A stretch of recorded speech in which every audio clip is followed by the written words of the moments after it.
लड़की बन संवर करके घर से निकल रही है, लिपस्टिक लगाकर, पाउडर लगाकर, सज धज करके, सवर करके निकल रही है, अपने जिस्म की नुमाइश करके निकल रही है। मेरे भाइयों, क्या वो ज़िना की दावत नहीं दे रही है? क्या वो दुनिया वालों को ये आमंत्रण नहीं दे रही है, ये दावत नहीं दे रही है? ओ लोगों, देखो मैं कितनी खूबसूरत हूँ, मेरे हुस्न का दीदार करो, मेरे जिस्म का दीदार करो, मेरे शरीर को देखो। वो ज़िना की दावत दे रही है। अल्लाह कह रहा है वला तक़रबु ज़िना, ऐ मुसलमानों तुम ज़िना के करीब भी न जाओ। मुसलमान लड़की जब घर से निकले तो अल्लाह के नबी फरमाते हैं वो खुशबू लगा करके ना निकले, वो खुशबू लगा करके भी ना निकले। अगर मस्जिद में जाना है, नमाज पढ़ने जाना है, तो नमाज पढ़ने के लिए भी वो खुशबू लगा करके नहीं जा सकती। मेरी प्यारी माँ बहनों, आप जलसे में आ रही हैं, आप तकरीर सुनने के लिए जा रही हैं, रात रात भर आप तकरीर सुनेंगी, कुरान और हदीस की बातें सुनेंगी। आप जवान लड़की, आपकी 18-22 साल की, 20 साल की लड़की, वो सच करके, संवर करके, वो दुनिया भर का मेकअप करके, वो खुशबुओं में अपने आप को बसा करके अपने घर से निकल रही है। ये कहां से जायज हो गया? ये भी नाजायज है मेरे भाइयों, ये भी ज़िना की दावत देना है। और आज आपके सीमांचल की बहुत सारी लड़कियां, आज इंस्टाग्राम पर उनके फॉलोवर लाखों की तादाद में लड़की मुसलमान है, किशनगंज की रहने वाली है, पूर्णिया की रहने वाली है, अररिया की रहने वाली है, मुसलमान लड़की है। वो अपने रील्स डालती है, अपनी तस्वीरें डालती है, अपने वीडियोस डालती है, दुनिया वाले उसके ऊपर कमेंट करते हैं माशाअल्लाह, वेरी क्यूट, वेरी ब्यूटीफुल, उसकी तारीफें हो रही है। ऐ मुसलमान लड़की, क्या तूने अपने रब का कुरान नहीं पढ़ा? तेरे रब का कुरान कहता है वला युबदीन ज़ीनतहुन्ना, ऐ मुसलमान औरत, तुझे अपनी जीनत को जाहिर नहीं करना है। तू सर से पैर तक जीनत है, तुझे अपना चेहरा भी दुनिया वालों के सामने नहीं दिखाना है। तेरे जब तू पाँव चले, जब तू जमीन पर चले, तो तेरे पायल की झंकार भी गैर मर्दों तक नहीं जानी चाहिए। कुरान कहता है वला यज़रिबना बिअरजुलिहिन्ना, ऐ मुसलमान औरतों, जब तुम चला करो तो अपने पाँव को जमीन पे जोर जोर से मार करके न चला करो। तुम्हारे पायल की झनकार भी गैर मर्दों के कानों तक नहीं जानी चाहिए। ज़िना के करीब नहीं जाना है। घर में ज्वाइंट फैमिली सिस्टम है, देवर भी उसी घर में रहता है, भाभी भी उसी घर में रहती है। भाभी किचन में काम कर रही है, देवर जाके हंसी मजाक कर रहा है, भाभी को टच कर रहा है, भाभी को छू रहा है, भाभी से वल्गर बातें कर रहा है, भाभी को भी कोई फर्क नहीं पड़ रहा है। भाभी देवर के सामने जैसे तैसे बैठी हुई है, जैसे तैसे अपने कपड़े को संभाल भी नहीं रही है। क्या ये ज़िना की दावत देना नहीं है? मेरे भाइयों, अल्लाह के नबी फरमाते हैं इय्याकुम वद्दुखूल अलन निसा, जो औरतें तुम्हारे लिए गैर महरम है, गैर महरम औरतों से अकेले में न मिला करो, तन्हाई में न मिला करो। देवर अपनी भाभी से अकेले में न मिले, जीजा अपनी साली से अकेले में न मिले, तन्हाई में न मिले। क्यों? साहबा ने पूछा अल्लाह के नबी, क्या देवर अपनी भाभी से भी नहीं मिल सकता? क्या जीजा अपनी साली से भी नहीं मिल सकता? आपने फरमाया अल्हम व अल मौत, देवर अपनी भाभी के लिए मौत के समान है, जीजा अपनी साली के लिए मौत के समान है। आज कितने रिश्तों में आज जीजा साली के दरमियान अवैध संबंध चल रहे हैं, कितने घरों में भाभी और देवर के बीच में नाजायज ताल्लुकात पनप रहे हैं। मेरे भाइयों, कुरान कह रहा है वला तक़रबु ज़िना, तुम ज़िना के करीब भी न जाना। ये तो देवर तो गैर महरम है। लड़की जवान हो गई, अपने सगे भाई के सामने भी, अपने बाप के सामने भी, अपने ससुर के सामने बहू को भी अपना दुपट्टा अपने सीने पर रखना है। ये नहीं कि चलो ये तो मेरा बाप है, ये तो मेरा भाई है, ये तो मेरा बेटा है। कुरान कहता है वल यज़रिबना बिखुमुरिहिन्ना अला जुयूबिहिन्ना, ऐ मुसलमान औरतों, अपने गरेबानों पर अपना दुपट्टा हमेशा रखा करो। अपने घर में अपने महरम रिश्तेदारों के सामने भी तुम्हें अपना दुपट्टा अपने सीने पर रखना है। लड़की कॉलेज जा रही है, ठीक है, कॉलेज में पढ़ाने वाला टीचर मर्द है, जेंट्स है, वहां उससे टीचर से बात करना है। लड़की दुकान पे सामान लेने गई, दुकानदार जेंट्स है, मर्द है, उससे बात करना है। किसी गैर महरम से बात करने की जरूरत पड़ गई, मोबाइल पर किसी कंपनी वाले का कॉल आ गया, किसी मर्द का कॉल आ गया, बात करना है। अब अल्लाह ने उस गैर महरम से, उस मर्द से औरत बात कैसे करेगी? अल्लाह ने उससे बात करने का सलीका भी कुरान में बताया। फरमाया फला तक़ज़ाना बिलक़ौलि फ़यत्मअल्लज़ी फ़ी क़ल्बिही मरज़ुन, ऐ मुसलमान औरत, किसी गैर महरम से तू ऐसे लहजे में बात न कर कि उसके दिल में तेरे लिए पुलाव पकने लगे, उसके लिए तेरे दिल में उम्मीदें पलने लगे। तू कड़क लहजे में बात कर, तू सख्ती के साथ बात कर। तू किसी से मोबाइल पर भी अगर कभी बात करे तो तेरी बात में नरमी नहीं होनी चाहिए, तेरी बात में मिठास नहीं होनी चाहिए। सोशल मीडिया का जमाना है, लड़कियों की आईडी है फेसबुक के ऊपर, इंस्टाग्राम के ऊपर, इंस्टाग्राम की चैटिंग में आकर के लड़का कहता है अस्सलाम वालेकुम मेरी बहन, ये कहती वालेकुम अस्सलाम मेरे भाई। कभी अपने सगे भाई से इतने प्यार से बात नहीं की थी जितने ये इंस्टाग्राम वाले भाई से बात कर रही है। तो 4 दिन तक वो भाई रहता है, फिर वो कहता है तुम्हारी आवाज सुनने का मन कर रहा है, ये इधर से वॉइस आवाज भेजती है, अपनी आवाज में कुछ बोल करके भेजती है।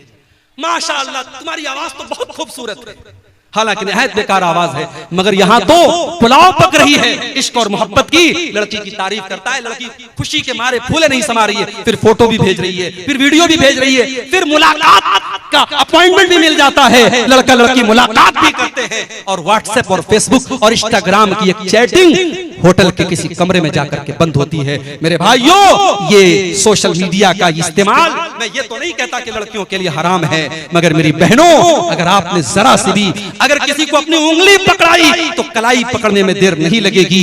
ये मर्द औरत का रिश्ता चिंगारी की तरह है, इसलिए अल्लाह ने कहा वला तक़रबु ज़िना, ज़िना के करीब भी न जाना, अगर जाओगे तो जल करके भस्म हो जाओगे। इतना बड़ा गुनाह है ज़िना। अगर कुंवारा ज़िना करे तो इस्लाम कहता है 100 कोड़े मारे जाएंगे, लड़की को भी 100 कोड़े मारे जाएं, लड़के को भी 100 कोड़े मारे जाएं।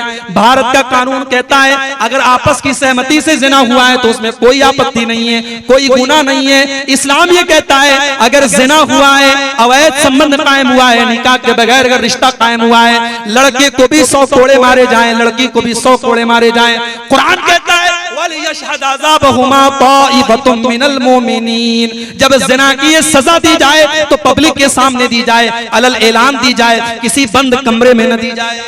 इतना बड़ा गुनाह है। और अगर जिना करने वाला शादीशुदा है, मैरिड है, विवाहित है, या वो औरत शादीशुदा है, किसी की बीवी है और उसने जिना किया है, तो इतना बड़ा गुनाह है कि अल्लाह के नबी कहते हैं पत्थरों से मार मार के रज्म कर दिया जाए, उस मर्द को खत्म कर दिया जाए, उस औरत को खत्म कर दिया जाए, उन्हें जीने का अधिकार नहीं है क्योंकि उन्होंने इतना बड़ा गुनाह किया है। लेकिन ये बात याद रखिए, ये सजा इस्लामी कानून के तहत दी जाएगी। आज हमारे मुल्क में चूंकि हमारे मुल्क का अपना कानून चलता है, अगर हमारे गांव वगैरह में अगर इस तरीके की कोई घटना हो जाए तो हम उसमें यह नहीं कि हम ये कानून नाफिज कर देंगे और सजाए मौत दे देंगे। हम भारत के कानून के दायरे में रह करके उसको जो सजा हो सकती है वो सजा दिलाने की और देने की कोशिश करेंगे। लेकिन ज़िना इतना बड़ा पाप है मेरे भाइयों, आप ये सोचिए कि इस्लाम ने शादीशुदा जानी अगर है तो सजाए मौत करार दी है। इसीलिए अल्लाह कह रहा है वला तक़रबुज़ ज़िना, तुम ज़िना के करीब भी न जाओ। शिर्क करने वाला अल्लाह के साथ गद्दारी करता है, बेवफाई करता है। पालने वाला अल्लाह है, पैदा करने वाला अल्लाह है, ऑक्सीजन देने वाला अल्लाह है, सांस चलाने वाला अल्लाह है, तेरे दिल की धड़कनों को चलाने वाला अल्लाह है, तुझे रोजी रोटी देने वाला अल्लाह है, तुझे खिलाने पिलाने वाला अल्लाह है। और तू किसी और से जाकर के अपनी बीड़ी बनाने की फरियाद कर रहा है, किसी और के आगे हाथ फैला रहा है। ये तो वही बात हो गई कि किसी की बीवी उसको छोड़ करके किसी और मर्द के साथ चली जाए तो दुनिया कहती है बड़ी बदचलन औरत है, अपने शौहर के साथ बेवफाई करती है। इसीलिए अल्लाह ने कुरान में जब ज़िना का जिक्र किया तो ज़ानी के साथ अल्लाह ने मुशरिक का जिक्र किया। अल्लाह ने फरमाया अज़्ज़ानी ला यनकिहु इल्ला ज़ानियतन, अज़्ज़ानी ला यनकिहु इल्ला ज़ानियतन औ मुशरिकतन। ज़िना करने वाला या तो ज़ानिया औरत से शादी करता है या मुशरिक औरत से शादी करता है। ये ज़ानी को और मुशरिक को अल्लाह ने साथ में क्यों जिक्र किया है? क्योंकि ज़िना करने वाला भी किसी न किसी के साथ बेवफाई करता है। अगर वो शादीशुदा है, अगर वो औरत शादीशुदा है अपने शौहर के साथ, अगर वो मर्द शादीशुदा है तो अपनी बीवी के साथ बेवफाई कर रहा है। अगर शादी नहीं हुई है, कुंवारा है, या वो लड़की कुंवारी है तो अपने होने वाले शौहर के साथ वो बेवफाई कर रही है। अल्लाह ने इसीलिए ज़ानी और मुशरिक को एक साथ जिक्र किया है कि जिस तरीके से ज़िना करने वाला बेवफाई करता है अपने होने वाले शौहर और बीवी के साथ, वैसे ही एक मुशरिक, एक शिर्क करने वाला अपने खालिक के साथ, अपने रब के साथ बेवफाई करता है। तो पहली नसीहत अल्लाह ने की कि तुम मेरे साथ किसी को शरीक मत करो।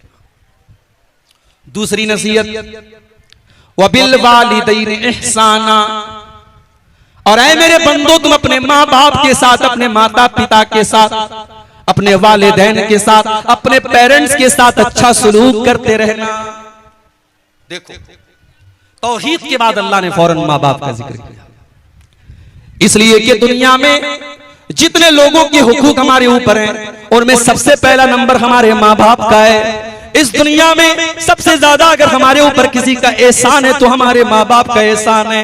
माँ को देखो 9 महीने अपने पेट में रखती है, 9 महीने अपने पेट में रखने की तकलीफ आपकी माँ बर्दाश्त करती है, और जब 9 महीने पूरे हो जाते हैं, उस बच्चे को अपनी जान पर खेल करके, अपनी जिंदगी को दांव पे लगा करके वो माँ जन्म देती है। बच्चा पैदा हो जाता है। अल्लाह ताला ने ये सिस्टम बनाया कि उसी माँ के बदन में उसके खून जिगर को अल्लाह ताला ने बच्चे की खुराक बना दिया। वो माँ 2 साल तक अपने बच्चे को अपना खून जिगर दूध की शक्ल में पिलाती है। मेरे प्यारे साथियों, उस माँ के एहसानात को तुम कभी नहीं चुका सकते।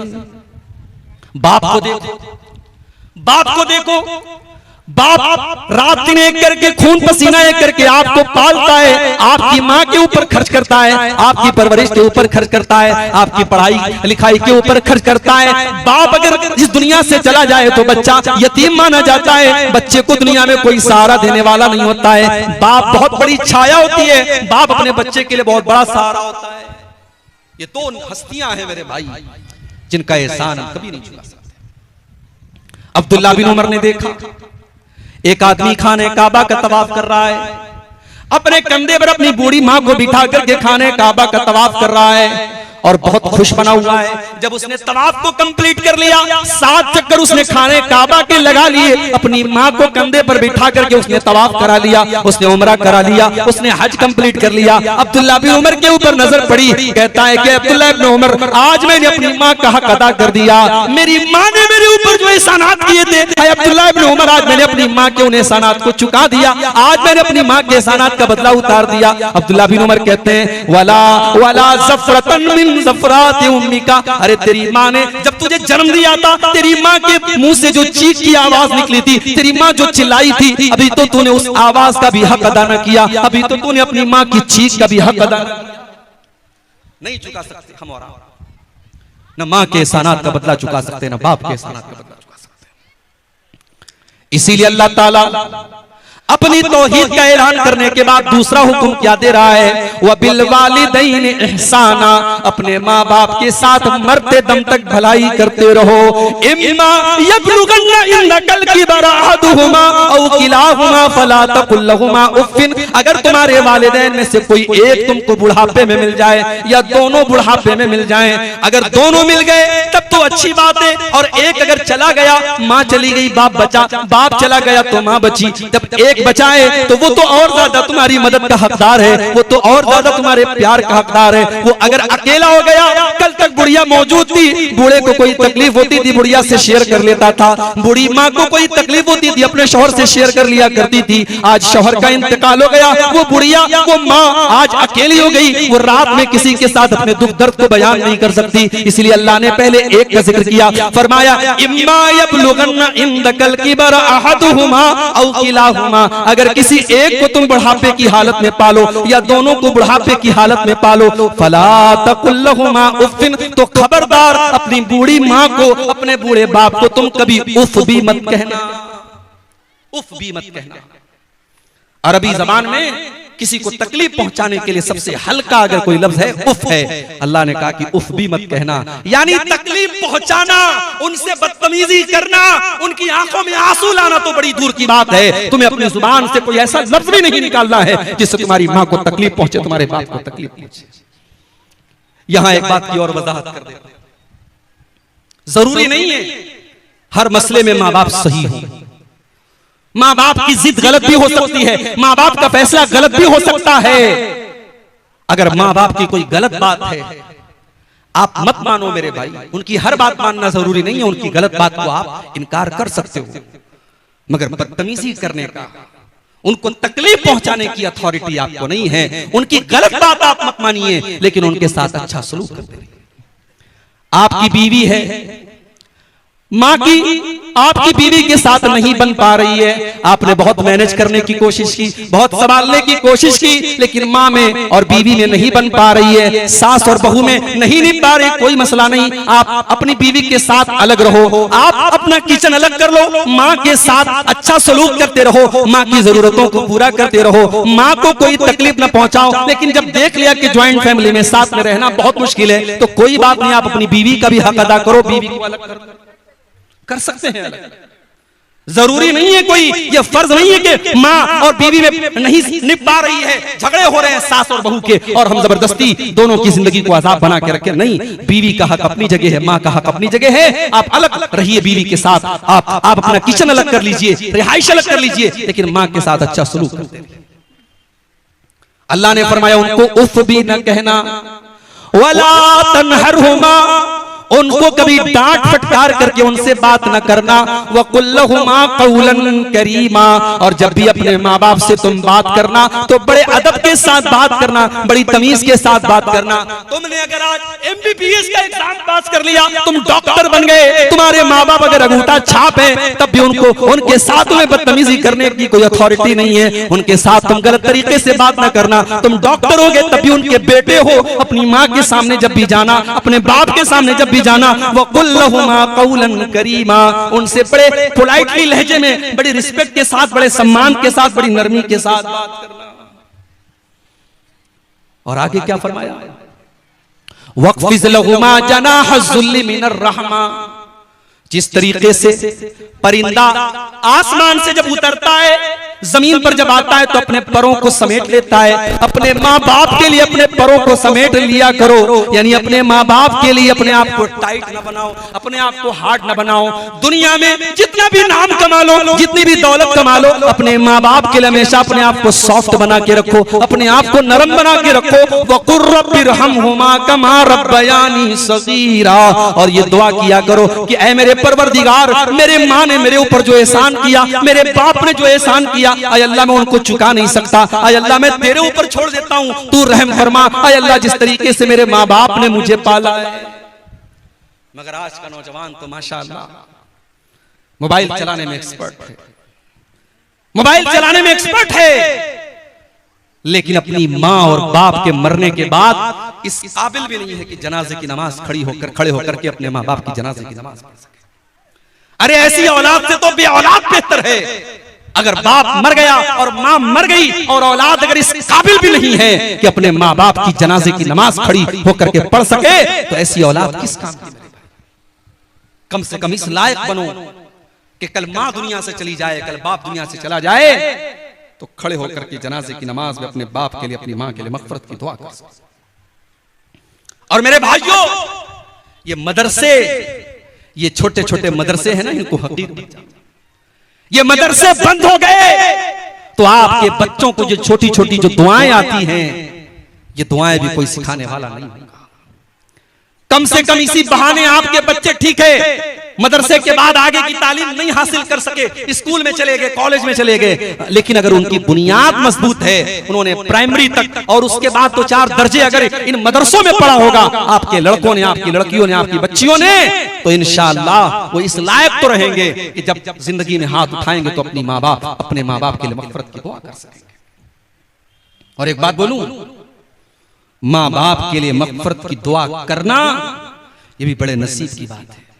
सबको नसीब नहीं होता है ये। इब्राहीम अलैहिस्सलाम इतने बड़े नबी हैं, उनका बाप मुशरिक था, उनका बाप आज़र मुशरिक था, और इब्राहीम अलैहिस्सलाम अपने बाप से वादा करते हैं कि अब्बा जान, मैं आपके लिए अल्लाह से माफी मांगूंगा, मैं अल्लाह से मग़फ़िरत की दुआ करूंगा, लेकिन अल्लाह ने मना कर दिया। अल्लाह ने कहा नहीं, ऐ इब्राहीम, तुम्हारा बाप मुशरिक है और मुशरिक के लिए मग़फ़िरत की दुआ नहीं की जा सकती। इब्राहीम अलैहिस्सलाम चाह करके भी अपने बाप के लिए मग़फ़िरत की दुआ नहीं कर सके। हमारे प्यारे नबी, अल्लाह के आखिरी नबी, अपनी माँ के लिए मग़फ़िरत की दुआ करना चाहते थे।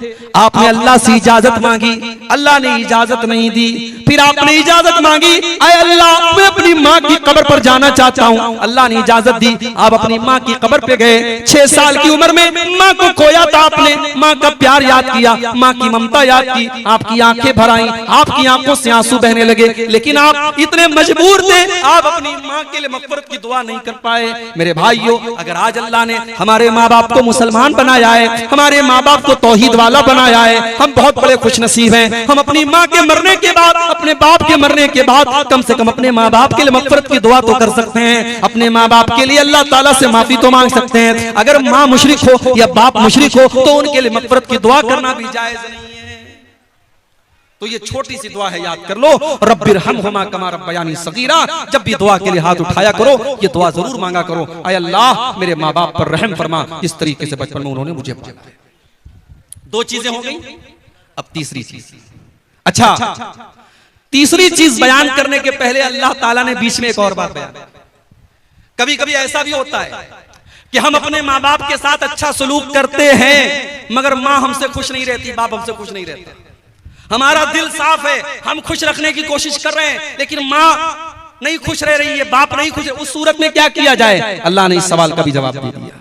रब्बुकुम आलमु बिमा फी नुफूसिकुम इन तकूनु सालिहीना फइन्नहु काना लिल अव्वाबीना गफूरा।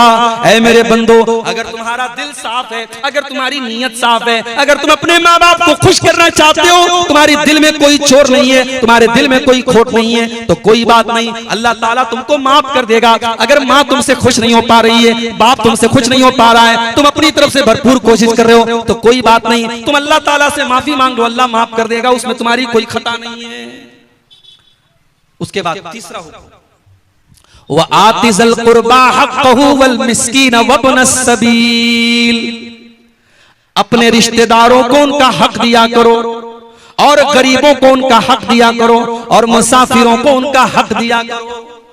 पहले रिश्तेदार का जिक्र किया, रिश्तेदार का जिक्र किया।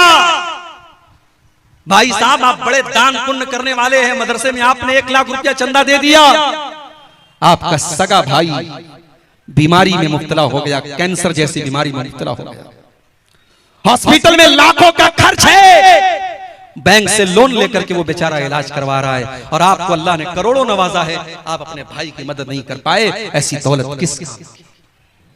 आपने मदरसों में, मस्जिदों में और गरीबों को बहुत दिया। अगर आपका अपना रिश्तेदार, आपका भाई, आपका भतीजा, आपका कोई करीबी रिश्तेदार है, और वो अगर जरूरतमंद है, तो वो सबसे ज्यादा हकदार है आपकी ज़कात का, आपके सदका खैरात का, आपके दान का। अल्लाह के नबी फरमाते हैं, अस्सदक़तु अला ज़िर्रहिम सिंतान सदक़तुन व सिलतुन। अगर अपने रिश्तेदार को ज़कात दोगे, अपने रिश्तेदार को सदका दोगे, तो डबल सवाब मिलेगा, ज़कात का भी सवाब मिलेगा, सदका का भी सवाब मिलेगा, और रिश्तेदार के साथ रिश्ता जोड़ने का भी सवाब मिलेगा। आपके माल में रिश्तेदार का भी हक है मेरे भाई। इसलिए जब मदद करो तो रिश्तेदारों को खास तौर से तरजीह दो कि आपके रिश्तेदारों में कौन जरूरतमंद है। उसके बाद फरमाया वल मसाकीन, और गरीबों की मदद करो, वब्न सबील, और जो मुसाफिर बन करके तुम्हारे घर पे आया है, मेहमान बन के घर पे आया है, उस मेहमान की इज्जत करो, उस मुसाफिर को अगर मदद की जरूरत है उसकी मदद करो। यहां तक कि अगर कोई मुसाफिर आया है, जरूरतमंद है, तो आप ज़कात की रकम में से भी उसकी मदद कर सकते हैं। अल्लाह ने ज़कात के फंड्स में से भी मुसाफिर का जिक्र किया है। अगर कोई मुसाफिर है, सफर में बेचारा लुट गया, पिट गया, तो उसकी मदद आप ज़कात की रकम से भी दे सकते हैं। तो ये तीसरा हुक्म अल्लाह ने दिया कि रिश्तेदार को दो, गरीबों को दो, और मिस्कीनों को। चौथा हुक्म, वला तुबज़िर तबज़ीरा। और ऐ मेरे बंदो, तुम फजूल खर्ची न करना, तुम नाजायज जगहों पर पैसे खर्च न करना, हराम जगहों पर अपना माल खर्च न करना। यहां अल्लाह ने क्या लफ्ज इस्तेमाल किया? तबजीर। आप लोग खेती करने वाले किसान लोग हैं, आप बड़ा अच्छे तरीके से समझेंगे इसको। तबजीर का लफ्ज बना है बज्र से, और बज्र कहते हैं बीज को। अगर आपने बीज को खेत में सही जगह डाला है तभी खेती होगी, वरना खेती नहीं होगी। अल्लाह ने माल को बीज करार दिया है, माल कोई वेस्ट चीज नहीं है। आप अपने माल को बर्बाद नहीं कर सकते, माल को सही जगह इस्तेमाल करो। इसीलिए उलमा कहते हैं कि अगर आप फजूल खर्ची करते हैं, मिसाल के तौर पर आपकी ताकत 1000 रुपए का कपड़ा पहनने की है, लेकिन आप 2000 का कपड़ा पहन रहे हैं, आपकी ताकत 1000 रुपए का खाना खाने की है, लेकिन आप 2000 का खाना खा रहे हैं, तो ये फजूल खर्ची है, ये इसराफ है। लेकिन हराम जगह पर 1 पैसा भी खर्च करना ये तबजीर है, और यहाँ अल्लाह ने तबजीर करने से मना किया। फरमाया वला तुबज़िर तबजीरा, नाजायज जगहों पर, हराम जगहों पर अपना माल खर्च न करना। इन्नल मुबज़्ज़िरीन कानू इख़वानश शयातीन व कान शैतानु लिरब्बिही कफूरा। फजूल खर्ची करने वाले, हराम जगह पर पैसा खर्च करने वाले, शराब पर पैसा लुटाने वाले, जिना पर पैसा लुटाने वाले, लड़कियों पर नाजायज पैसा खर्च करने वाले, हराम जगहों पर पैसा खर्च करने वाले, वो शैतान के भाई। आज होता है किसी लड़की से ताल्लुक कायम हुआ, अब वो लड़की से कह रही मेरे मोबाइल का रिचार्ज कर दो, ये फट से रिचार्ज कर देता है।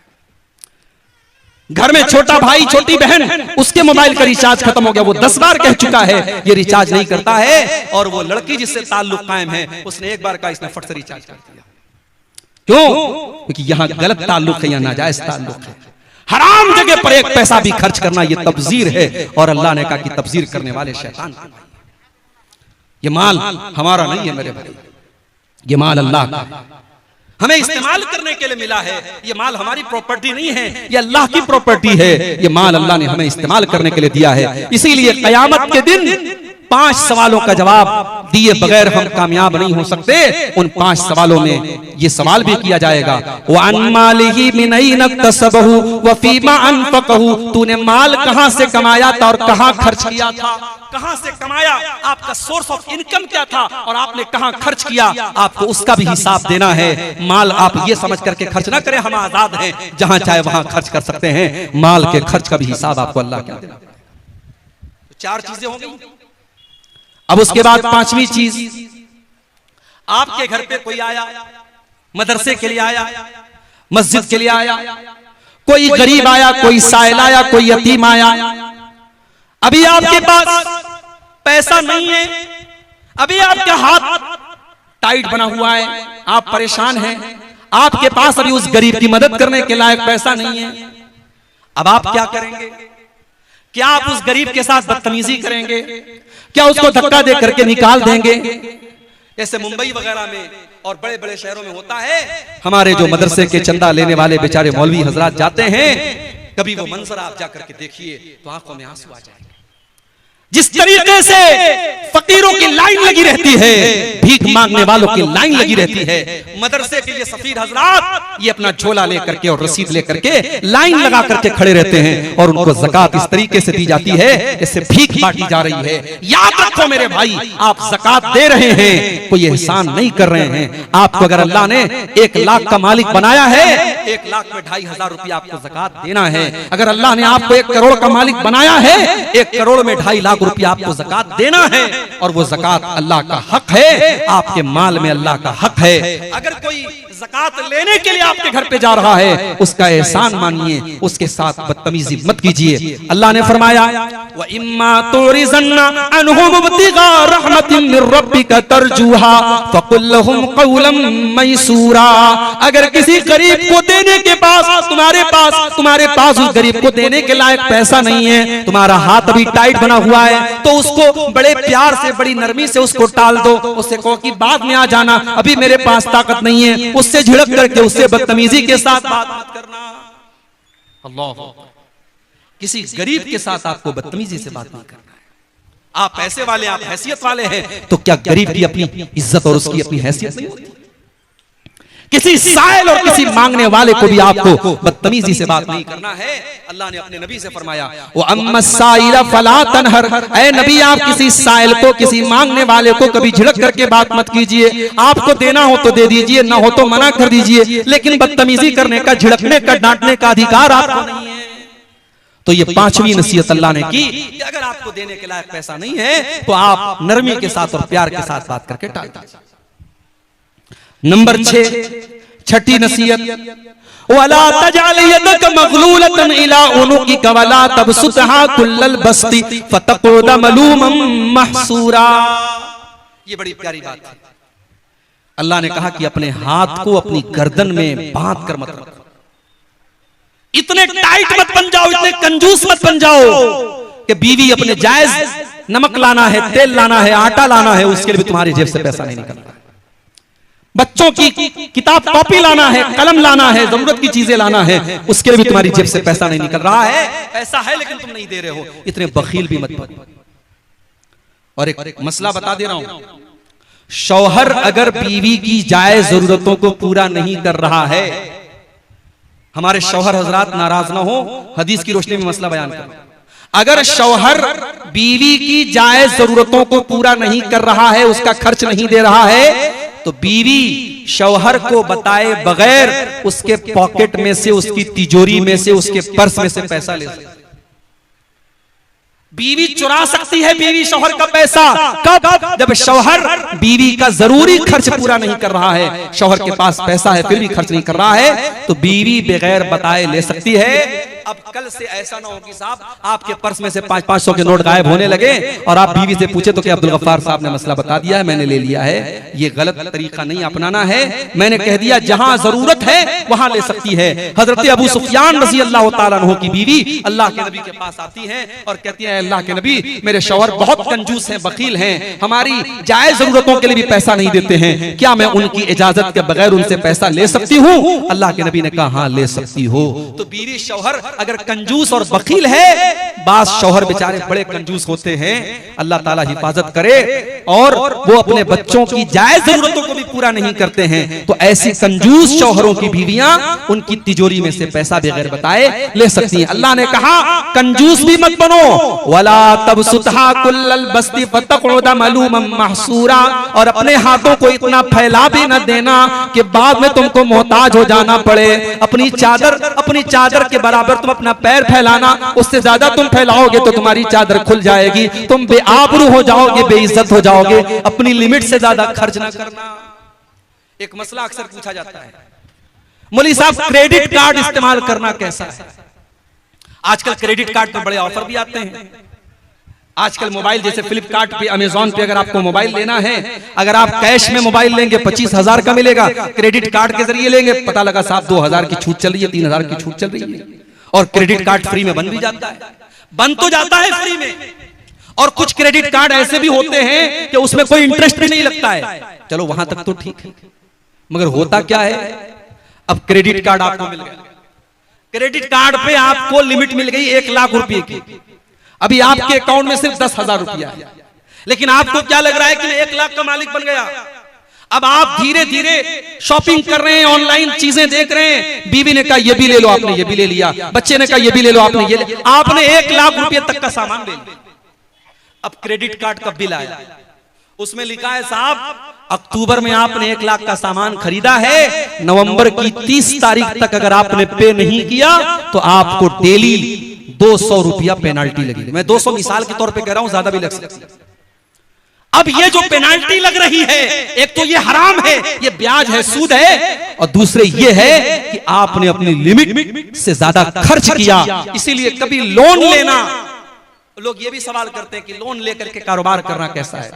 बास लोगों ने रास्ता निकाला कि साहब हिंदुस्तान है, यहां अगर हम लोन नहीं लेंगे बैंक से तो कैसे तरक्की करेंगे, कैसे हम बिजनेस करेंगे। कोई जरूरत नहीं। मैं कहता हूं ऐसी तरक्की हमें नहीं करना है जिसके लिए हमें गलत रास्ता अपनाना पड़े। आज हमारी कौम में करोड़पति और अरबपति लोग मौजूद हैं। अगर चाहें तो आपस में ऐसी कोई सोसाइटी बना लें, ऐसा कोई कोऑपरेटिव सिस्टम बना लें कि बगैर ब्याज के जरूरतमंद लोगों को कर्जा दें, मगर वो हो नहीं सकता, वो पॉसिबल नहीं। हमारी कौम के हालात हम सबको अच्छी तरीके से मालूम है। अब बैंक में जाकर के बगैर किसी मजबूरी के जो एक इंसान अपने शौक को पूरा करने के लिए और मजबूरी का नाम लगा करके जो लोन ले रहा है, माफ कीजिए, ये लोन मेरे भाइयों सही नहीं है। अल्लाह ने उसूल बता दिया कि आप अपने हाथों को गर्दन से बांध कर भी मत रखिए और अपने हाथों को फैला करके भी मत रखिए। बखील और कंजूस भी मत बनिए और अपनी लिमिट से ज्यादा आप सखावत भी मत कीजिए। और उलमा ने लिखा है कि अगर इन 2 चीजों को आदमी अपना ले तो कभी इंसान परेशान नहीं होगा, कभी कर्जे की नौबत नहीं आएगी। कर्जे की नौबत तभी आती है जब इंसान अपनी लिमिट से ज्यादा खर्च करता है। तो ये 2 चीजों को आप अपना लीजिए। ये 5 चीजें। नंबर 6, अच्छा 5वीं चीज को बयान करने के बाद अल्लाह ने एक और बात बयान की, इन्ना रब्बका यबसुतुर रिज़्क़ लिमन यशाउ व यक़दिर इन्नहु काना बिइबादिही खबीरम बसीरा। ऐ दौलत वालों, कहीं तुम्हारे दिल में ये एहसास न पैदा हो जाए कि मेरे पास दौलत है इसलिए मैं बहुत अच्छा हूं, और किसी गरीब को ये न लगे कि मेरे पास दौलत नहीं है इसलिए अल्लाह मुझसे नाराज हो गया है।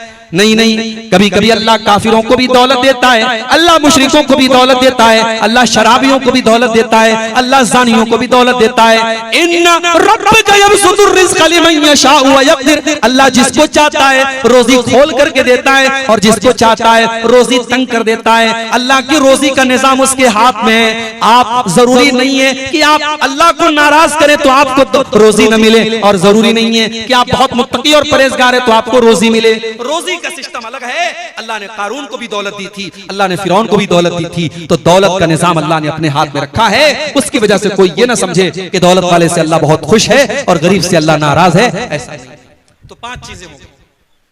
नंबर 6, वला तक़तुलू औलादकुम खशियत इमलाक, और ऐ ईमान वालों, अपने बच्चों को तुम कत्ल न करना फाका कशी के डर से। अपने पेट के लिए अपने बच्चों को कत्ल न करना। नहनु नर्ज़ुकुहुम व इय्याकुम, तुम्हारे बच्चों को भी रोजी हम देते हैं और तुमको भी रोजी हम ही देते हैं। इन्न क़त्लहुम कान ख़ितअन कबीरा, औलाद को कत्ल करना बहुत बड़ा गुनाह है। उस जमाने में लड़कियां पैदा होती थी तो लड़कियों का बाप अपने हाथ से अपनी बेटी का गला दबा करके उसको कब्र में दफन कर देता था। अपने हाथ से बेटियों को धक्का दे करके गड्ढे में डाल देता था और जिंदा गाड़ देता था। उस समाज में ये जुल्म भी होता था। कुरान में अल्लाह बयान करता है, वइज़ा बुश्शिरा अहदुहुम बिल उन्सा ज़ल्ल वजहुहु मुस्वद्दन व हुवा कज़ीम, जब किसी बाप के घर में लड़की पैदा होती थी तो लड़की के बाप का चेहरा काला पड़ जाता था। यतवारा मिनल कौमी मिन सूई मा बुश्शिरा बिही, वो बेचारा अपना चेहरा अपनी कौम को दिखाता नहीं था। अयुमसिकुहु अला हुनिन अम यदुस्सुहु फित्तुराब, उसके सामने दो रास्ता होता था। अगर बेटी को पालेगा तो समाज में जलील होना पड़ेगा, और दूसरा रास्ता ये कि अपने हाथों से अपनी बेटी को जमीन के अंदर दफन कर दे, गाड़ दे। बेटियों को गाड़ दिया जाता था। ओ मेरी प्यारी माओ बहनों, आज तुम सवाल करते हो कि इस्लाम ने हमको क्या दिया है, और मैं तुमको बताता हूं इस्लाम ने तुमको जीने का अधिकार दिया है। 1400 साल पहले अरब की धरती पर और मक्के की धरती पर लड़कियों को पैदा होने के बाद मार दिया जाता था। मेरे नबी दुनिया में आए, आपने इस रिवाज को खत्म किया। आपने दुनिया वालों को बताया बेटी कलंक नहीं है, बेटी पाप नहीं है, बेटी बोझ नहीं है, बेटी तो रहमत बन करके आती है। आपने बेटी को कत्ल करने वाले बाप से कहा, वइज़ल मऊदतु सुइलत बिअय्यि ज़म्बिन क़ुतिलत, ऐ बेटियों के कातिलों, ऐ बेटियों को कत्ल करने वालों, कल क़यामत के दिन अल्लाह की बारगाह में तुमको हिसाब देना पड़ेगा। तुमने बेटी को क्यों मारा, तुमने बेटी को क्यों कत्ल किया, तुम्हें अल्लाह के हिसाब देना पड़ेगा। मेरे नबी ने दुनिया वालों को यह भी पैगाम दिया, मन आला जारियतैनी, जिसको अल्लाह ने 2 बेटियां दे दी और 2 बेटियों को उसने अच्छे तरीके से पाला पोसा, यहां तक के बेटियां जवान हो गई। जा यौमल क़ियामति अना व हुवा कहातैन, आपने अपनी दोनों उंगलियों से इशारा करके फरमाया कि 2 बेटियों की परवरिश करने वाला कल क़यामत के दिन अपने नबी के साथ जन्नत में जाएगा। जिस तरीके से ये दोनों उंगलियां एक दूसरे के साथ जुड़ी हुई हैं, वो जन्नत में अपने नबी के साथ जाएगा। जब मेरी तीसरी बेटी पैदा हुई तो मेरे बास दोस्तों ने कहा कि आपकी तो जन्नत पक्की हो गई। मजाक के तौर पे कहा, लेकिन हकीकत में अगर इस हदीस की रोशनी में देखो तो 2 बेटियों की सही परवरिश करने वाले को अल्लाह के नबी जन्नत की बशारत सुना रहे हैं। मगर आज क्या हो रहा है, 2023 चल रहा है, हमारा भारत चांद पर पहुंच गया, चंद्रमा के ऊपर हमारा नाम, भारत का नाम पहुंच गया। मगर आज 2023 में भी भारत के अंदर सरकार को स्कीम निकालनी पड़ती है, बेटी पढ़ाओ बेटी बचाओ।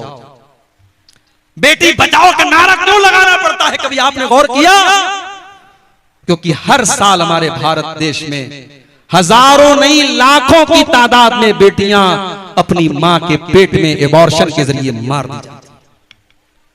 डॉक्टरों के यहां लिखा हुआ देखा होगा आपने, हमारे यहाँ लिंग की जांच करना अपराध है। हमारे यहाँ यानी मां के पेट में लड़का है कि लड़की, हमारे यहाँ जांच नहीं होती है, लिखा होता है।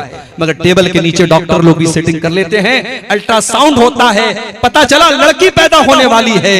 बीवी से कहता है नहीं, 4 बेटियां मेरे पास ऑलरेडी मौजूद हैं, इनकी कैसे शादी करूंगा, इनके जहेज का इंतजाम कैसे करूंगा, मुझे नहीं चाहिए लड़की। और डॉक्टर से कहता है इसका एबॉर्शन कर दो, और मां के पेट में वो लड़की मार दी जाती है। और बेदर्दी और बेरहमी इस कदर होती है मेरे भाइयों, अगर आप एबॉर्शन का वीडियो जाकर के यूट्यूब पर देख लें तो शायद आपकी आंखों से आंसू आ जाएं। उस गरीब बच्ची को, उस मासूम बच्ची को, उसका क्या कसूर था मेरे भाई, उसको बोटी बोटी बनाकर और कीमा कीमा बनाकर उसको मां के पेट में मार दिया जाता है। मैं तो कहता हूं आज का इंसान 1400 साल पहले दौरे जाहिलियत के इंसान से भी गिरा हुआ इंसान है। कम से कम उस दौर का इंसान अपनी बेटी को पैदा होने देता था, बेटी को दुनिया की शक्ल देखने देता था। आज का इंसान इतना जालिम है, अपनी बेटी को पैदा भी होने नहीं देता।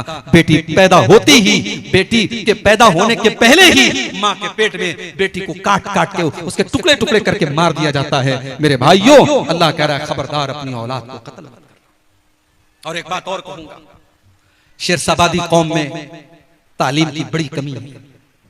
ठीक है, आपके यहाँ बहुत माशाअल्लाह डॉक्टर भी हुए, इंजीनियर भी हुए, आप ही की बरादरी के एक आलिम मदीना मुनव्वरा में उन्होंने दर्स भी दिया, डॉक्टर अमानुल्लाह मदनी, ये सारी चीजें उपलब्धि है हमारे पास। मगर आज और अगर आप बात करें हमारी इस बरादरी में आज तालीम की बड़ी कमी है। बेटा जहां कुछ करने के काबिल हुआ 14-15 साल का, बाप ने जल्दी से काम पे लगा। बेटा पढ़ने में तेज था, उसके अंदर टैलेंट कूट कूट करके भरा था, वो डॉक्टर बन सकता था, वो इंजीनियर बन सकता था, वो वकील बन सकता था, मगर बाप ने ये सोचा नहीं, बेटा बड़ा हो गया, अब कमा के लाए, पहले हमें कुछ आसानी आ जाए। बाप ने बेटे की पढ़ाई छुड़ा दी और बेटे को अपने साथ काम पे लगा दिया। माफ करना मेरे भाइयों, औलाद को कत्ल करने का मतलब यही नहीं है कि उसके गले पे छुरी चला दी जाए। औलाद को कत्ल करने का मतलब ये भी है कि उसको पढ़ाई और एजुकेशन और शिक्षा के अधिकार से महरूम कर दिया जाए। अगर आपका बच्चा और आपकी बच्ची पढ़ाई में तेज है और पढ़ने में वो इंटरेस्ट रखता है और आप अपने फायदे के लिए उसकी पढ़ाई छुड़ा रहे हैं, तो ये भी औलाद को कत्ल करना है। और इस मामले में हमसे बहुत बेहतर हमारे गैर मुस्लिम भाई हैं। कलकत्ता में टैक्सी में बैठा था और टैक्सी का ड्राइवर गैर मुस्लिम था। मैंने जब उससे पूछताछ की तुम्हारे कितने बच्चे हैं, बच्चियां हैं, उसने कहा मौलवी साहब मेरी 2 लड़कियां हैं, एक लड़का है। मैंने कहा क्या करते हैं वो? कहा लड़का अभी MBA कर रहा है, लड़कियां जो है डॉक्टरी पढ़ रही हैं। मैंने कहा तुम टैक्सी चलाते हो, किस तरीके से तुम मैनेज करते हो? कहा मौलवी साहब मैं टैक्सी चला रहा हूं, मैं नहीं चाहता मेरा बेटा और मेरी बेटी जो है वो भी गरीब और मजदूर बन करके रहे। मैं पढ़ा रहा हूं, मैं रूखी सूखी खा रहा हूं और किराए के मकान पे रह रहा हूं और कलकत्ता के अंदर मैं टैक्सी चला रहा हूं, मगर अपने बच्चों को मैं हायर एजुकेशन दे रहा हूं, मैं उनको आला तालीम दे रहा हूं। ये सोच एक गैर मुस्लिम की है, ये सोच हमारी कब बनेगी? मेरे भाइयों, आज मुसलमानों के इलाकों में चले जाओ, आपको बेहतरीन खाने पीने की दुकानें मिलेंगी, बेहतरीन होटल मिलेगा। मुसलमानों के इलाके होटलों से पहचाने जाते हैं, अच्छे पकवान से पहचाने जाते हैं। मुसलमानों के इलाकों में गोश्त की दुकानें नजर आती हैं तो समझ में आ जाता है ये मुसलमानों का इलाका है। गैर मुस्लिमों के इलाके में चले जाओ, एक से एक स्कूल आपको मिल जाएंगे, एक से एक कॉलेज मिल जाएगा, एक से एक तालीमी इदारे मिल जाएंगे। हमारी कौम तालीम में बहुत पीछे है। मेरे भाइयों, अल्लाह कह रहा है अपनी औलाद को कत्ल मत करो, औलाद को तालीम से महरूम करना ये भी आज के दौर में कत्ल से कम नहीं है। इसलिए अपने बच्चों को पढ़ाओ। हमारे नबी के ऊपर कुरान की पहली जो वही नाजिल हुई थी, इक़रा बिस्मि रब्बिकल लज़ी खलक़, उसमें पढ़ने का हुक्म दिया गया था। मैं नहीं कहता जरूरी नहीं आप स्कूल में पढ़ाओ, मदरसे में पढ़ाओ, कहीं पर भी पढ़ाओ, लेकिन बच्चों और बच्चियों को पढ़ाओ, उनकी तालीम आप अपने फायदे के लिए करिए। 6 चीजें हो गई। 7वीं चीज, वला तक़रबुज़ ज़िना इन्नहु काना फ़ाहिशतन व साअ सबीला।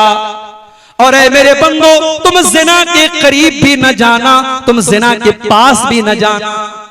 हाय हाय, अल्लाह ये भी तो कह सकता था ज़िना मत करो, अल्लाह ने ये नहीं कहा। अल्लाह ने कहा वला तक़रबुज़ ज़िना, ज़िना इतनी खतरनाक चीज है, उसकी बॉर्डर के करीब भी ना जाना। नेपाल की बॉर्डर पर आप चले जाओ, अभी बॉर्डर शुरू भी नहीं हुआ है, अभी आप इंडिया के अंदर मौजूद हैं, लेकिन BSF के खेमे लगे हुए हैं, बॉर्डर के जो सिपाही उनके खेमे लगे हुए हैं, बॉर्डर की सुरक्षा करने वाले सिपाहियों की वहां पे उनके खेमे लगे हुए हैं, जो ये बता रहे हैं कि बॉर्डर करीब आ चुकी है, अब यहाँ संभल करके रहना है। आप बॉर्डर पर कोई हथियार लेकर के नहीं जा सकते, कोई इलीगल चीज, कोई गैर कानूनी चीज लेकर के नहीं जा सकते। मेरे भाइयों, अल्लाह कह रहा है वला तक़रबुज़ ज़िना, मेरे बंदो तुम ज़िना के करीब भी न जाना। लड़की बन संवर करके घर से निकल रही है, लिपस्टिक लगाकर, पाउडर लगाकर, सज धज करके सवर करके निकल रही है, अपने जिस्म की नुमाइश करके निकल रही है। मेरे भाइयों, क्या वो ज़िना की दावत नहीं दे रही है? क्या वो दुनिया वालों को ये आमंत्रण नहीं दे रही है, ये दावत नहीं दे रही है? ओ लोगों, देखो मैं कितनी खूबसूरत हूँ, मेरे हुस्न का दीदार करो, मेरे जिस्म का दीदार करो, मेरे शरीर को देखो, वो ज़िना की दावत दे रही है। अल्लाह कह रहा है वला तक़रबुज़ ज़िना, ऐ मुसलमानों तुम ज़िना के करीब भी न जाओ। मुसलमान लड़की जब घर से निकले तो अल्लाह के नबी फरमाते हैं वो खुशबू लगा करके न निकले, वो खुशबू लगा करके भी न निकले। अगर मस्जिद में जाना है, नमाज पढ़ने जाना है, तो नमाज पढ़ने के लिए भी वो खुशबू लगा करके नहीं जा सकती। मेरी प्यारी माँ बहनों, आप जलसे में आ रही हैं, आप तकरीर सुनने के लिए जा रही हैं, रात रात भर आप तकरीर सुनेंगी, कुरान और हदीस की बातें सुनेंगी। आप जवान लड़की, आपकी 18-22 साल की, 20 साल की लड़की, वो सच करके, संवर करके, वो दुनिया भर का मेकअप करके, वो खुशबुओं में अपने आप को बसा करके अपने घर से निकल रही है। ये कहां से जायज हो गया? ये भी नाजायज है मेरे भाइयों। भाइयों ये भी ज़िना की दावत देना है। और आज आपके सीमांचल की बहुत सारी लड़कियां आज इंस्टाग्राम पर उनके फॉलोवर लाखों की तादाद में लड़की मुसलमान है, किशनगंज की रहने वाली है, पूर्णिया की रहने वाली है, अररिया की रहने वाली है, मुसलमान लड़की है। वो अपने रील्स डालती है, अपनी तस्वीरें डालती है, अपने वीडियोस डालती है, दुनिया वाले उसके ऊपर कमेंट करते हैं माशाअल्लाह वेरी क्यूट वेरी ब्यूटीफुल, उसकी तारीफें हो रही हैं। ऐ मुसलमान लड़की, क्या तूने अपने रब का कुरान नहीं पढ़ा? तेरे रब का कुरान कहता है वला युबदीन ज़ीनतहुन्ना, ऐ मुसलमान औरत तुझे अपनी जीनत को जाहिर नहीं करना है। तू सर से पैर तक जीनत है, तुझे अपना चेहरा भी दुनिया वालों के सामने नहीं दिखाना है। तेरे जब तू पाँव चले, जब तू जमीन पर चले तो तेरे पायल की झंकार भी गैर मर्दों तक नहीं जानी चाहिए। कुरान कहता है वला यज़रिबना बिअरजुलिहिन्ना, ऐ मुसलमान औरतों जब तुम चला करो तो अपने पाँव को जमीन पे जोर जोर से मार करके न चला करो, तुम्हारे पायल की झनकार भी गैर मर्दों के कानों तक नहीं जानी चाहिए, ज़िना के करीब नहीं जाना है। घर में ज्वाइंट फैमिली सिस्टम है, देवर भी उसी घर में रहता है, भाभी भी उसी घर में रहती है। भाभी किचन में काम कर रही है, देवर जाके हंसी मजाक कर रहा है, भाभी को टच कर रहा है, भाभी को छू रहा है, भाभी से वल्गर बातें कर रहा है, भाभी को भी कोई फर्क नहीं पड़ रहा है। भाभी देवर के सामने जैसे तैसे बैठी हुई है, जैसे तैसे अपने कपड़े को संभाल भी नहीं रही है। क्या ये ज़िना की दावत देना नहीं है? मेरे भाइयों, अल्लाह के नबी फरमाते हैं इय्याकुम वद्दुखूल अलन निसा, जो औरतें तुम्हारे लिए गैर महरम है, गैर महरम औरतों से अकेले में न मिला करो, तन्हाई में न मिला करो। देवर अपनी भाभी से अकेले में न मिले, जीजा अपनी साली से अकेले में न मिले, तन्हाई में न मिले। क्यों?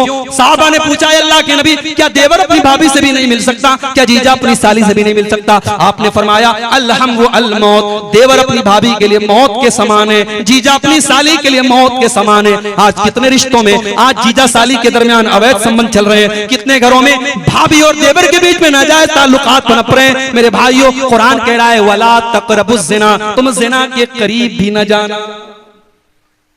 ये तो देवर तो गैर महरम है।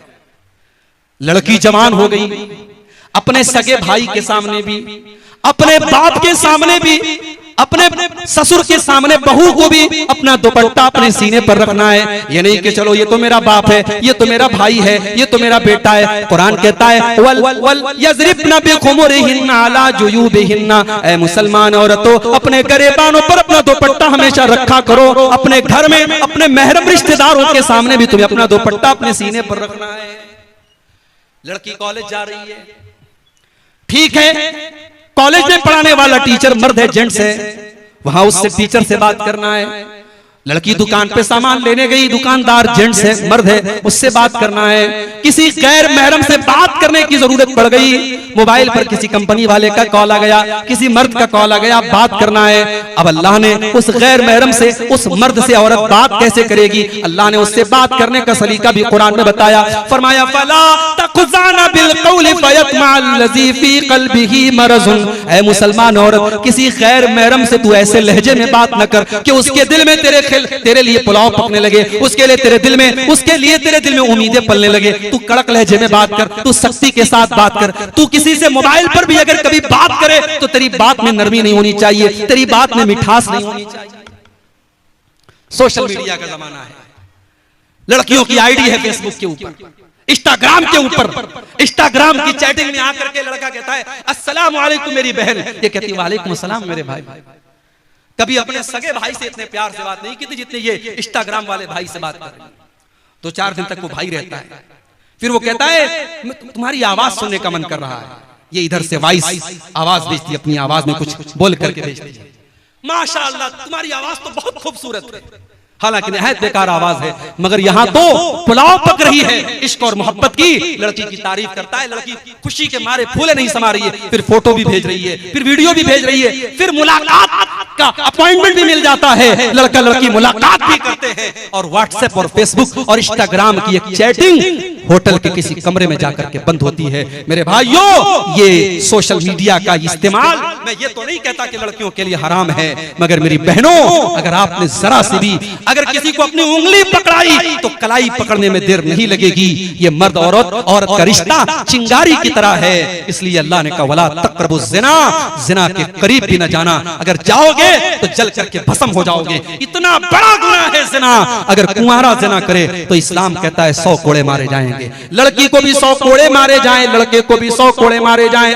भारत का कानून कहता है अगर आपस की सहमति से जिना हुआ है तो उसमें कोई आपत्ति नहीं है, कोई गुनाह नहीं है। इस्लाम ये कहता है अगर जिना हुआ है, अवैध संबंध कायम हुआ है, निकाह के बगैर अगर रिश्ता कायम हुआ है, लड़के को भी 100 कोड़े मारे जाएं, लड़की को भी 100 कोड़े मारे जाएं। कुरान कहता है वलियशहद अज़ाबहुमा ताइफतुम मिनल मोमिनीन, जब जिना की ये सजा दी जाए तो पब्लिक के सामने दी जाए, अलल ऐलान दी जाए, किसी बंद कमरे में न दी जाए।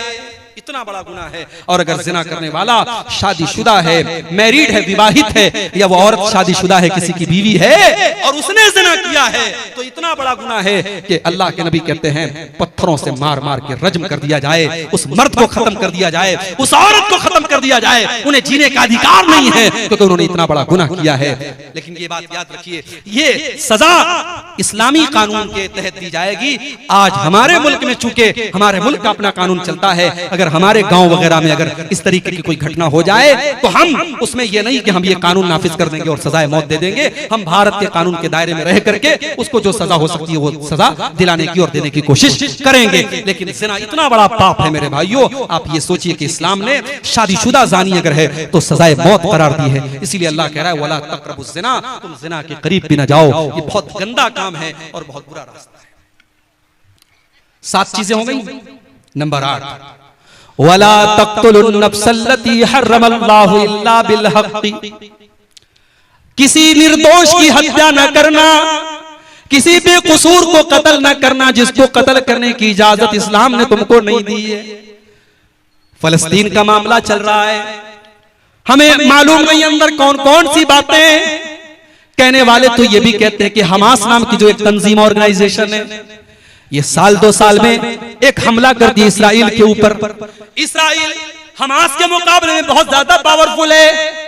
ये 2-4 रॉकेट छोड़ करके उनके 10-20 लोगों को मारते हैं, फिर उधर से मिसाइलों की बमबारी होती है और बेकसूर फलस्तीनी मारे जाते हैं। मेरे भाइयों, हकीकत क्या है? हम इतनी दूर से बैठ करके सारे हालात का तजिया नहीं कर सकते, मगर हमें ये हालात देख करके दुख होता है कि बहतों मुसलमान का खून रहा है, छोटे छोटे बच्चों की लाशें बिछ रही हैं। चाहे हमास का, अगर हमास का हमला इसराइल के अंदर आम शहरियों पर और नागरिकों पर हो रहा है और उनके बीवी बच्चों को मारा जा रहा है, तो इसको भी हम जायज नहीं दे सकते। और इजराइल जवाब में अगर कार्रवाई कर रहा है और फलस्तीनियों को मार रहा है तो ये भी नाजायज है। आखिर इजराइल को वो धरती तो फलस्तीन से ही मिली थी, वो इलाका तो फलस्तीन का इलाका था जिसे आज इजराइल ने हथिया लिया और धीरे धीरे फलस्तीन पर वो कब्जा करता चला जा रहा है। याद रखो, आज मीडिया भी बिल्कुल एक तरफा आज फलस्तीन के खिलाफ और इजराइल की हिमायत में बोल रहा है, जबकि मीडिया वालों को ये जान लेना चाहिए इसी भारत में एक बहुत बड़े नेता हुए थे अटल बिहारी वाजपेयी। वो कांग्रेस के नेता नहीं थे, बीजेपी के नेता थे, उनकी विचारधारा अलग थी। उन्होंने उस दौर में एक बयान दिया था जो बहुत वायरल हो रहा है। उन्होंने कहा था कि भारत फलस्तीन के साथ खड़ा है और भारत का यह मानना है कि फलस्तीनियों को उनका हक मिलना चाहिए। आज हमारी हुकूमतों के मेयार बदल गए, आज मीडिया की जबान बदल गई।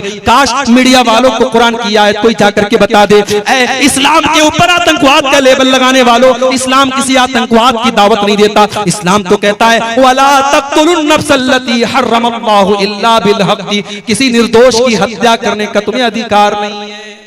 किसी बेकसूर की हत्या आप नहीं कर सकते। ये सुसाइड बॉम्बिंग जायज नहीं है इस्लाम में। कोई गया किसी शॉपिंग मॉल में अपने आप को उड़ा दिया, 100 लोगों को मार दिया, ये इस्लाम में जायज नहीं है। मेरे भाइयों, किसी एक बेकसूर की हत्या पूरी मानवता की हत्या है, कुरान ये कहता है। इंसान की जान की ये वैल्यू है इस्लाम के अंदर। अगर किसी एक इंसान की किसी ने हत्या कर दी तो हत्यारे को बदले में हत्या की जाएगी, कातिल को कत्ल किया जाएगा। वमन कुतिल मज़लूमन फक़द जअलना लिवलिय्यिही सुल्ताना फला युस्रिफ फिल क़त्ल इन्नहु काना मंसूरा। अगर कोई कत्ल हो गया तो उसके घर वालों को अल्लाह ने इजाजत दी है कि चाहे तो वो कातिल को कत्ल करवा दे, चाहे तो वो कातिल को कत्ल करवा दे, और चाहे तो कत्ल के बदले एक बहुत बड़ा अमाउंट जिसको दियत कहा जाता है वो दियत ले ले। ये अधिकार अल्लाह ताला ने जो इंसान कत्ल हुआ है, जो मकतूल है, उसके घर वालों को दिया है। तो ये 8वां हुक्म है मेरे भाइयों कि किसी की हत्या करने की हमें इजाजत नहीं। नंबर 9, वला तक़रबू मालल यतीम इल्ला बिल्लती हिय अहसन, और यतीम के माल के करीब न जाना, किसी यतीम का माल न हथियाना। हाय हाय, आज यतीमों के नाम पे बड़े बड़े इदारे चल रहे हैं और यतीमों के नाम पे बाहर से पैसा आ रहा है। यतीमों का पैसा लोगों की पॉकेट में जा रहा है, लोगों के पेट में जा रहा है। अगर किसी यतीम का माल आपने नाजायज तरीके से खाया, कुरान कहता है इन्नल्लज़ीना याकुलूना अम्वालल यतामा ज़ुल्मन इन्नमा याकुलूना फी बुतूनिहिम नारा। जो लोग यतीम का माल नाजायज तरीके से अपने पेट में भरते हैं, वो जहन्नम की आग अपने पेट में भर रहे हैं। वसयस्लौना सईरा, और करीब वो जहन्नम की आग में डाले जाएंगे। यतीम बेचारा बेसहारा होता है, उसका बाप नहीं होता। कोई थप्पड़ लगा के निकल जाए, कोई पूछने वाला नहीं तुझे थप्पड़ क्यों मारा गया। बाप बहुत बड़ी दीवार होता है मेरे भाई। बाप ना हो तो बच्चा यतीम हो जाता है। यतीम का कोई नहीं होता। मेरे नबी यतीम थे, पैदा हुए तो बाप नहीं थे। मेरे नबी से बढ़ के यतीम का दर्द कौन समझ सकता था। इसीलिए अल्लाह के नबी ने फरमाया अना वकाफिलुल यतीम कहातैन। आपने 2 उंगलियों से इशारा करके फरमाया यतीम की परवरिश करने वाला, यतीम को पालने वाला जन्नत में मेरे साथ जाएगा। जैसे ये दोनों उंगलियां एक दूसरे के साथ मिली हुई हैं, यतीम की परवरिश करने वाला अल्लाह के नबी के साथ जाएगा। एक सहाबी आए अल्लाह के नबी के पास, कहा अल्लाह के रसूल, मेरा दिल बड़ा सख्त है, मेरा दिल बड़ा हार्ड है, मेरा दिल मुझे बड़ा कठोर मालूम होता है, मैं क्या करूं। अल्लाह के नबी ने फरमाया इमसा बेरासिल यतीम, जाओ किसी यतीम के सर पे मोहब्बत से हाथ फेर दो, तुम्हारा दिल सॉफ्ट हो जाएगा, तुम्हारा दिल नर्म हो जाएगा। ये यतीम का मकाम है मेरे भाइयों। कुरान कहता है वला तक़रबू मालल यतीम इल्ला बिल्लती हिय अहसन हत्ता यबलुगा अशुद्दा। अगर कोई यतीम आपकी यतीम की परवरिश आपने अपनी जिम्मेदारी में ले ली है और यतीम का माल भी आपको मिला है, तो यतीम के माल में से खर्च न करो। जब यतीम बड़ा हो जाए, जब जवान हो जाए, उसका माल अमानत है, उसकी अमानत उसको लौटा देना। तो ये 9 चीज हो गई। नंबर 10 वअऊफू बिल अहद इन्नल अहद कान मसऊला। और ऐ ईमान वालों, वादे को पूरा किया करो। अल्लाह ताला क्या तुमसे पूछा जाएगा तुमने वादे को पूरा किया कि नहीं किया। आज वादा कौन पूरा करता है? मुसलमान से ज्यादा वादा खिलाफी करने वाला कौन है मेरे भाई। आज हमारी पहचान बन गई कि हमारी जबान की कोई वैल्यू नहीं। कल इसी भारत के अंदर, इसी मुल्क के अंदर मुसलमान अपनी जबान से पहचाना जाता था। आज हमारी जबान की कोई वैल्यू नहीं रह गई। मेरे प्यारे साथियों, अल्लाह के नबी वादे के इतने पक्के थे कि आप बद्र के लड़ाई में, बद्र के मैदान में 313 आपके साथी थे और दुश्मन की तादाद 1000 थी। एक सहाबी की अल्लाह के नबी की नजर में बड़ी कीमत थी। 2 सहाबी आपके पास आते हैं, अल्लाह के नबी हमें दुश्मनों ने गिरफ्तार कर लिया था और जान बचाने के लिए हम वादा करके आए हैं कि हम लड़ाई में आपका साथ नहीं देंगे। अल्लाह के नबी, हम जान बचाने का वादा करके आए थे, लेकिन हम आपका साथ देना चाहते हैं, हम लड़ना चाहते हैं। आपने फरमाया नहीं, मोहम्मद का मानने वाला वादा खिलाफी नहीं कर सकता। जाओ, मेरे साथियों की तादाद कम है, मैं इसको बर्दाश्त कर लूंगा, मगर मैं वादा खिलाफी करके तुमको जंग में शामिल नहीं कर सकता। आपने दोनों को वापस कर दिया। ये थी मेरे नबी की। मेरे नबी इस तरीके से अपने वादे को पूरा करते थे। वादे का एक मकाम होता है मेरे भाई। वादे की वादा खिलाफी करने वाला मुनाफिक होता है। मुनाफिक की निशानी है जब बात करे तो झूठ बोले, जब वादा करे तो वादा खिलाफी करे, और जब अमानत रखी जाए तो 9 चीजें हो गई। 10वीं चीज फरमाया वअऊफू बिल कौल इज़ा वअऊफू बिल कैल इज़ा किल्तुम वज़िनू बिल क़िस्तासिल मुस्तक़ीम। और ऐ ईमान वालों, जब तुम कोई सामान नाप करके दिया करो तो पूरा पूरा नाप करके दिया करो, उसमें कोई कमी न किया करो। वज़िनू बिल क़िस्तासिल मुस्तक़ीम, और तुम्हारा तराजू बिल्कुल सही होना चाहिए। आज मुसलमान का तराजू भी सही नहीं, उसकी नाप तौल भी सही नहीं। आज कितने ऑनलाइन जुआ के ऐप आ रहे हैं, हमारा नौजवान जुआ खेल रहा है। कोई क्रिकेट पे जुआ लगा रहा है, कोई फुटबॉल पे जुआ लगा रहा है, कोई टेनिस पे जुआ लगा रहा है। अब तो ऑनलाइन जुआ खेला जा रहा है। और ये जुआ इसको इतना ग्लैमराइज कर दिया गया, बड़े बड़े फिल्मी एक्टर उसका ऐड करते हैं। नौजवान देख करके सोचता है यार इतने बड़े बड़े खिलाड़ी ऐड कर रहे तो सही होगा, और फौरन उसमें पैसा लगाता है। कितने मुसलमान नौजवानों ने करोड़ों रुपए बर्बाद कर दिए। हमारे यूपी के अंदर मऊ एक जगह है, मऊ का एक नौजवान सुसाइड कर लेता है इसी जुए की लत में आकर के। मेरे भाइयों, जुआ चाहे ताश के पत्तों से खेला जाए, चाहे सट्टेबाजी के जरिए खेला जाए, चाहे ऑनलाइन ऐप के जरिए खेला जाए, जुआ हराम है, नाजायज है, उसकी कमाई नाजायज है। हलाल तरीके से बिजनेस करो मेरे भाई। अल्लाह कह रहा है ज़ालिका खैरुन व अहसनु तावीला, नाजायज तरीके से अगर तुम पैसा कमा भी लोगे, वो पैसा तुम्हें अच्छे अंजाम तक नहीं पहुंचा पाएगा। हलाल तरीके से पैसा कमाओ, जायज तरीके से पैसा कमाओ, इसका अंजाम बेहतर है। उसके बाद फरमाया वला तक़्फ़ु मा लैसा लक बिही इल्म, वला तक़्फ़ु मा लैसा लक बिही इल्म, जिस चीज की तुम्हें जानकारी नहीं है उस चीज के पीछे मत पड़ो।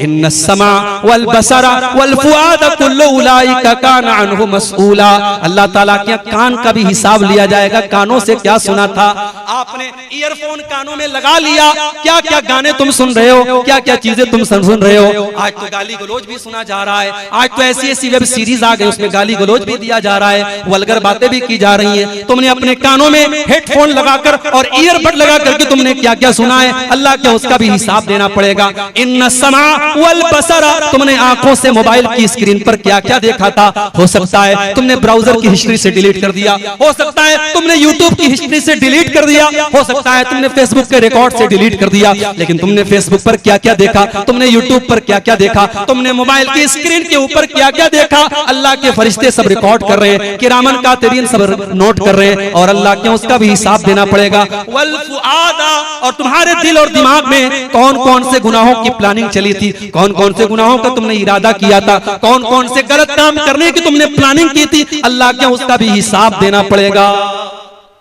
इस एक आयत को हम सामने रखें तो शायद मोबाइल का गलत इस्तेमाल करना हमारा नौजवान बंद कर दे। अल्लाह क्या हिसाब देना पड़ेगा मेरे भाई। कहीं ऐसा ना हो कि हमारे मोबाइल का गलत इस्तेमाल हमारी नेकियों को बर्बाद कर दे, हमारी नमाजों को बर्बाद कर दे, हमारे हज और उम्रे को बर्बाद कर दे। बड़ा नाजुक दौर है मेरे भाई। 3 साल के बच्चे से लेकर के 70 साल का बूढ़ा आज मोबाइल इस्तेमाल कर रहा है, और वो क्या देख रहा है मोबाइल पर, वो या तो उसका मोबाइल जानता है या उसका रब जानता है, और अल्लाह सब हिसाब लेगा। इन्न समा वल बसर वल फुआद कुल्लु उलाइका काना अन्हु मसऊला, तुम कानों से, आंखों से और दिल से क्या कर रहे हो सबका हिसाब देना पड़ेगा। नंबर 14, वला तमशी फिल अर्ज़ि मरहा, और जमीन में तुम अकड़ करके न चला करो। जमीन में तुम अहंकार के साथ, गुरूर के साथ और तकब्बुर के साथ न चला करो। इन्नका लन तखरिकल अर्ज़ा, तुम जमीन को फाड़ नहीं सकते। वलन तबलुगल जिबाला तूला, और पहाड़ के ऊपर तुम चढ़ नहीं सकते। तुम तकब्बुर किस बात का करते हो, तुम घमंड किस बात का करते हो। जितना भी पैसा कमा लो, जितना भी नाम कमा लो, हो तो तुम मिट्टी से पैदा हुए, हो तो तुम एक हकीर पानी के कतरे से पैदा मखलूक को, तुम इंसान हो, तुम्हें तकब्बुर जेब नहीं देता, तुम्हें गुरूर और घमंड सूट नहीं करता। तुम तकब्बुर न करना, अकड़ करके न चलना। अल्लाह को कोई घमंडी पसंद नहीं, कोई तकब्बुर करने वाला पसंद नहीं है। ये 14 बातें अल्लाह ने बयान की, और 14 बातें बयान करने के बाद अल्लाह ने फरमाया कुल्लु ज़ालिका काना सय्युहु इंद रब्बिका मकरूहा। मेरे बंदो, ये 14 बातें मैंने बयान कर दी हैं। इसमें जो गलत बातें, इसमें जिन बातों से तुमको मना किया गया है, वो अल्लाह ताला को बहुत ज्यादा नापसंद है, उनसे बच करके रहना। ज़ालिका मिम्मा औहा इलैका रब्बुका मिनल हिकमा, ऐ नबी ये हिकमत की बातें हैं जो आपका रब आपको बता रहा है।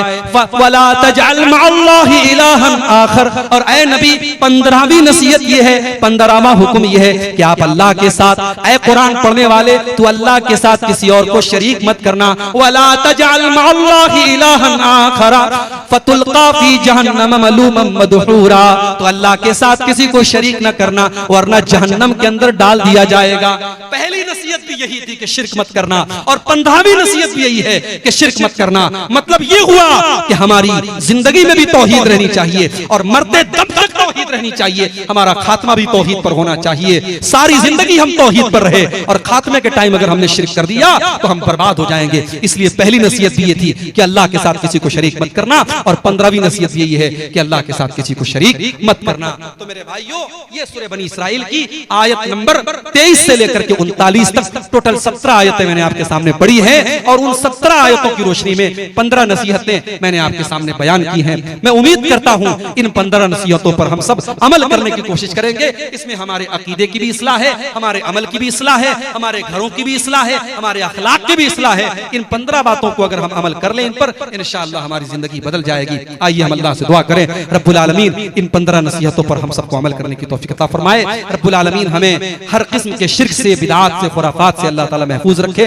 रब्बुल आलमीन जो हमें बीमार हैं उनको शिफा अता फरमाए। रब्बुल आलमीन कहने सुनने से ज्यादा अमल की तौफीक अता फरमाए। आमीन। व आखिर दावाना अनिल हम्दुलिल्लाहि रब्बिल आलमीन। वस्सलामु अलैकुम व रहमतुल्लाह।